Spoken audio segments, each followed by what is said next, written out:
আজকে আমাদের রান্না হবে কাঁঠাল। আমরা এটা কেউ বলে এসর, কেউ বলে কাঁঠাল, আমরা বলি কাঁঠাল রান্না করবো আজকে, আপনাকে দেখাবো, আমাদের সাথে থাকবে। আমি এভাবে ছোট ছোট টুকরো করে কেটে নিয়েছি। আমরা এখন এগুলো সিদ্ধ করব।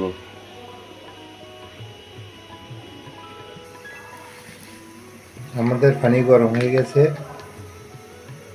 আমি এসরগুলো দিয়ে দিলাম।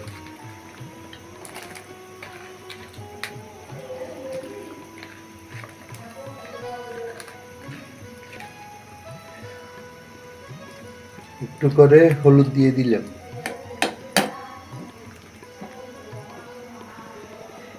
পনেরো মিনিট সিদ্ধ করতে হবে। একটু করে লবণও দিলাম। আমাদের সিদ্ধ হয়ে গেছে, আমরা এখন তুলে নিচ্ছি।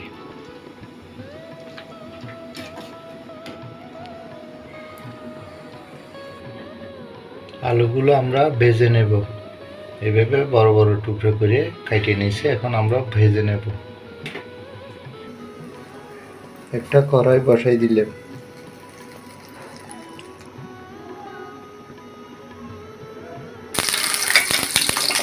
আলুগুলো আমরা ভেজে নেব। একটু লবণ দিলাম।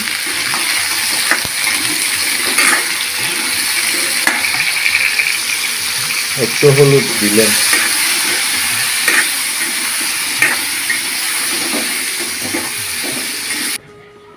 আলু ভাজার ফাঁকে আমি টমেটোগুলো আর এই কাঁচামরিচগুলো একটু পেস্ট করে নেব, এবং সাথে আমরা দিচ্ছি মরিচের মধ্যে, এতে দেশি ভাষায় বলে ফোট্টা মরিচ, এতে সেন্ট হয়, তরকারিতে দিলে সেন্ট হয়। আমি অর্ধেক দিছি, একটু করে দিছি, এতে বেশি দিলে জাল হয়, খাইতে পারবো না।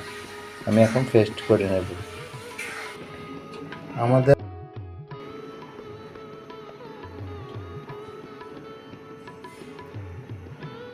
পরিমাণ মতো তেল দিয়ে নিলাম, তেজপাতা দিয়ে দিলাম। আমি ব্লান্ড করা আদা, কাঁচামরিচ, পেঁয়াজ সবগুলো দিয়ে দিছি।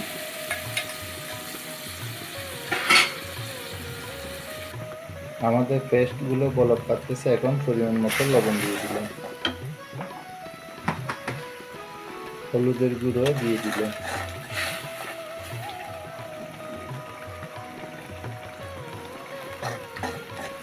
আমরা যখন কাঁচামরিচ দিচ্ছি, লাল মরিচ একটু করে দিছি। একটু জিরে ধনিয়ার গুঁড়ো দিয়ে দিলাম। এটা একটু কষাই নিতে হবে, 2 থেকে 3 মিনিট কষাইতে হবে, যাতে গন্ধটা না থাকে। ব্লান্ড করা টমেটোটা দিয়ে দিলাম।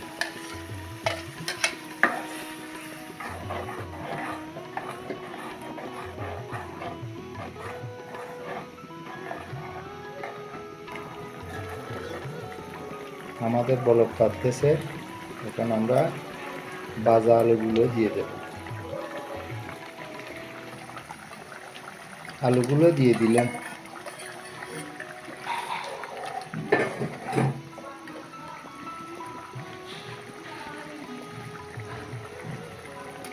এসরগুলো দিয়ে দিলাম।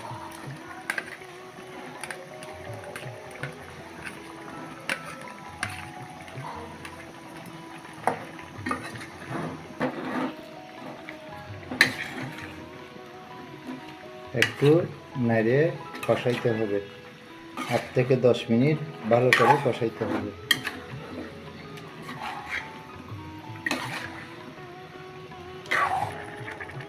একটু গরম জল দিয়ে দিলাম।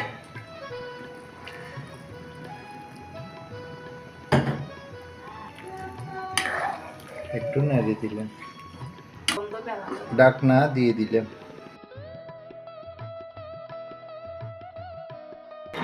আমরা একটু চাউলের গুঁড়ো দিয়ে দিলাম এখানে, একটু মাখা মাখা হওয়ার জন্য।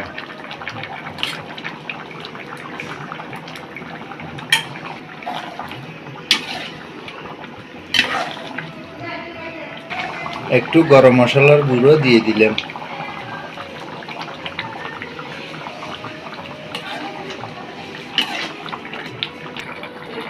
আমাদের হয়ে গেছে, এখন ধনেপাতা দিয়ে দিলাম।